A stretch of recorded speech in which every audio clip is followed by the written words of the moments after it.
Good morning, everyone. Morning.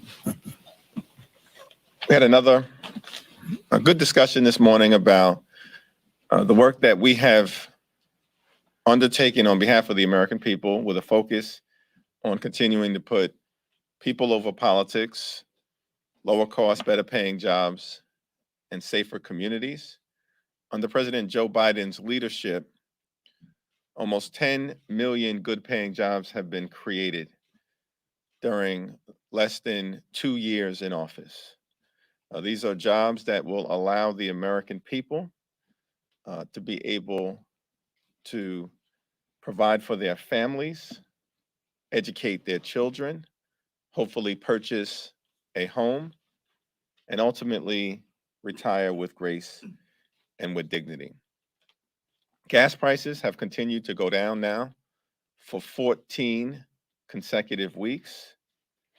And further help is on the way as a result of the Inflation Reduction Act, where we're going to lower energy costs, lower healthcare costs, which we will achieve through strengthening the Affordable Care Act, and of course, drive down the high price of life-saving prescription drugs for millions of Americans. On the other side, extreme MAGA Republicans continue to put politics over people, power over people, and refuse to put the American people above their own base political needs. And that's unfortunate. They are extreme in every possible way. And we're going to continue to make sure that that contrast is presented to the American people over the few weeks that we have remaining here in Washington, D.C., and when we return back home to our districts throughout the nation. Vice Chair Pete Aguilar. Thank you, Mr. Chairman. It's that contrast again that is coming up as Republicans ratchet up their attacks on American democracy by refusing to say that they'll accept the results of free and fair upcoming elections. House Democrats are stepping up for the rule of law and our country. This week, the House will pass the Bipartisan Presidential Elections Reform Act. House Administration Chair Zoe Lofgren, along with Representative Liz Cheney, two colleagues who are knowledgeable not just about protecting democracy, but also about the Constitution and protecting this country, have been working together to craft these strong reforms to the Electoral Count Act that will help protect a peaceful transfer of power. This is more than a quick fix. This is about strengthening our democracy. To craft this legislation, they pulled directly from testimony and evidence that was gathered during the Select Committee's work in the investigation of the reforms that will prevent another January 6th. But we should also be very clear. Donald Trump wanted to prevent a peaceful transfer of power. He was told that fake electors were illegal and unconstitutional, and he went ahead and supported them anyway. Our democracy is only as strong, as steadfast as the people who are elected to govern. The contrast between House Democrats' commitment to our Constitution and the American people versus extreme MAGA Republicans' commitment to protecting their own political power has never been more evident. Let's hope that in this week we can pass these reforms and send a message to the American people that together we will work to ensure that our democracy is protected. Thank you, Mr. Chairman. Thank you. Any questions? President Joe Biden said on Sunday in an interview that he is not sure whether he's going to run for re-election in 2024. And I'm curious if you both could comment on what you think of that, or whether he should run for re-election, or maybe pave the way for someone maybe younger, more diverse to run to help the party. If President Biden chooses to run for re-election, I look forward to supporting him.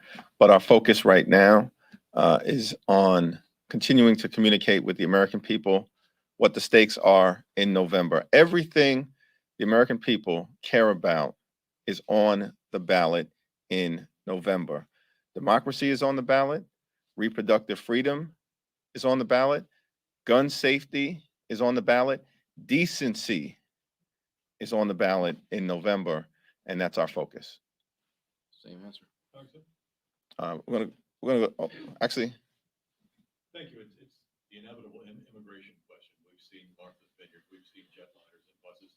Why is it so difficult to find common ground with Republicans and really achieve some sort of immigration reform? well, let me yield to Vice Chair Aguilar, who's been a leader on this issue. I think, it's unfortunate that Governor DeSantis and others want to put politics and making a point ahead of these people's lives, threatening their safety, lying to them, ensuring that it's more difficult for them to make their immigration court hearing. Those are the types of things that are awful. They're inhumane. They're unproductive. I've been privileged to work with Republicans who want solutions. And there are some who want solutions, fixes for DACA, reform our broken system, ensure pathways for citizenship. The farm worker modernization bill that was sent out of the House and sits to this day at the Senate. There are reasonable reforms that we can enact. There are good policies that have bipartisan support. Folks don't always cover them, and that's fine. But the policies are out there. The political will on behalf of Senate Republicans isn't. There used to be a time when the Senate would work on these issues in a bipartisan way. Now they're fearful of Donald Trump's looming shadow in the next primary election, and that cripples their ability to work in a collaborative way, especially on this topic. We've seen it time and time again. House Republicans are going to produce legislation that, if it becomes law, will help people's lives, will fix this broken immigration system, and ensure that this is done with dignity. That's what we want to do. That's and unfortunately, there are too many people who want to get in that way. Brief follow-up, because a lot of this predates Trump. Do you think things have gotten worse then as far as reaching an accord with Republicans? Look, there were bipartisan, agreements in the Senate. Marco Rubio supported a bipartisan path to citizenship before he ran for president and backed away from it. Historically, there has been will until the politics have been injected, mostly by the Senate. The House can work to craft solutions. The will in the Senate with the 60 vote threshold does not exist. Back. Speaking of the Senate, they're working right now on a government funding bill that Senator Manchin wants to include permitting reform on. That's been controversial among some Democrats. Do you think there's a path that exists in the House and among Democrats for that to get through the House if they do end up passing that? Well, there are ongoing negotiations between the House and the Senate, Democrats and Republicans, to try to reach a four corners agreement to make sure that we can continue to fund the government. There are a variety of different issues that are part of that discussion. And until there's final text for us to review, I'll refrain from any additional comment. Chairman Jeffries, so just to follow up on the immigration question, you had mentioned that, the vice chair had mentioned that it's kind of putting these immigrants' lives in danger by busing them and flying them across the country. On the same token, Republicans would argue that certain pull factors, providing them a pathway to citizenship, kind of encouraging them to come here illegally, would also put them in a dangerous situation by taking that trek because they are trying to flee, economic disparity and such. What's your reaction to that? Well, the behavior of individuals like Ron DeSantis and Greg Abbott is radical, reckless, regressive, and reprehensible. They should start behaving like governors and stop behaving like human traffickers.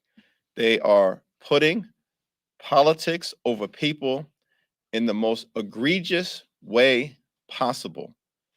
The individuals who are being trafficked in many ways from the border and dropped off in various states across the country have fled repressive conditions, largely in Venezuela. And under our nation's laws, have a right to be heard in the context of any asylum proceedings that may subsequently take place. It was my understanding that these are individuals who claim to oppose everything that the Venezuelan government stands for at this particular point in time. But that doesn't matter to individuals like Ron DeSantis and Greg Abbott because they peddle in hatred and xenophobia and trying to exploit the fears of the American people. And that's incredibly irresponsible. But do you think there's a better way to kind of go about it? Because, for instance, a lot of the times they become victims of cartels and they're, is there a better way to handle those asylum claims that are very real, while not allowing, while cracking down on cartels to make sure they don't fall prey to that? We have a broken immigration system that does need to be fixed in a comprehensive and bipartisan fashion. But in order for that to occur, we need responsible partners on the other side of the aisle. And that doesn't exist right now. There's bipartisan legislation that is sitting in the United States Senate with respect to the Dream and Promise Act or farm workers or temporary protected status recipients that would go a long way toward improving our legal immigration system. But Republicans are blocking those efforts right now because they don't care about people. All they care about is politics. Okay. You're the caucus chairman, you're the vice caucus chairman here. What sort of changes do you expect, whether Democrats win or lose at the end of the year here? Do you expect to move up? Do you expect the Speaker Pelosi, to stick around if they're in the minority? Do you expect her to not be Speaker if you have the majority? What's that going to look like here at the end of the year? Our focus right now is continuing to deliver results for the American people, including by passing the Presidential Election Reform Act this week, making sure that we fund the government by the end of the month, and then taking our case to the American people with everything that we hold dear being on the ballot. Will you run for leader if the Democrats are in the minority and she moves on? Same answer. But that's not clear. That's a different question. Same answer. Do you still anticipate any votes this work period on the policing bills and public safety bills? There are ongoing conversations that are taking place right now with members who have been leading on this issue and outside stakeholders, including the civil rights groups. Those conversations have been fruitful, as I understand it, and it's my hope that common ground will be found in this area, as has been the case in so many other areas that we as Democrats have worked on throughout the 117th Congress. Question for the Vice Chair. You guys have your, electoral contract bill, the Senate has their electoral contract bill. Are you concerned at all that if you two continue on your separate tracks, House passes your bill, Senate passes their bill, and there's no reconciliation between the two, that then you miss out on an opportunity to actually reform this before the midterms? Failure is not an option. We've got to put a piece of reform on the president's desk. We've got to protect democracy. That's what all of us, that's what the entire Democratic caucus wants. That's what the January 6th committee members want. That's our focus. But, in the short term, let's see which chambers pass bills. I think that's important. Our bill, as it's written by Zoe Lofgren and Liz Cheney, is going to pass this chamber. I don't know what language will pass the Senate bill, whether there will be amendments or whether there will be changes. I don't know. I also don't know the 10 Republicans who have committed to vote for this. I don't think that's been made public. So let's let each chamber pass bills, and then let's see what the differences are between the two. We feel we have a strong work product, raising the threshold for objections, allowing the federal courts to play a bigger role if governors choose not to submit electors. I mean, these are significant changes that are not included in the Senate bill. We think we have a good work product. Chair Lofgren has worked incredibly hard with Vice Chair Liz Cheney on this, and we support that work product. Let's see what bills pass each chamber, though. Are you expecting negotiations between the House and Senate in the future on this issue? I read that Chair Klobuchar had a conversation with Chair Cheney this weekend about it. I assume they're having some conversations about the substance of the bills. But in the meantime, we're just looking to pass our bill this week, and then we'll see what they do in markup and what they can put on the Senate floor to pass.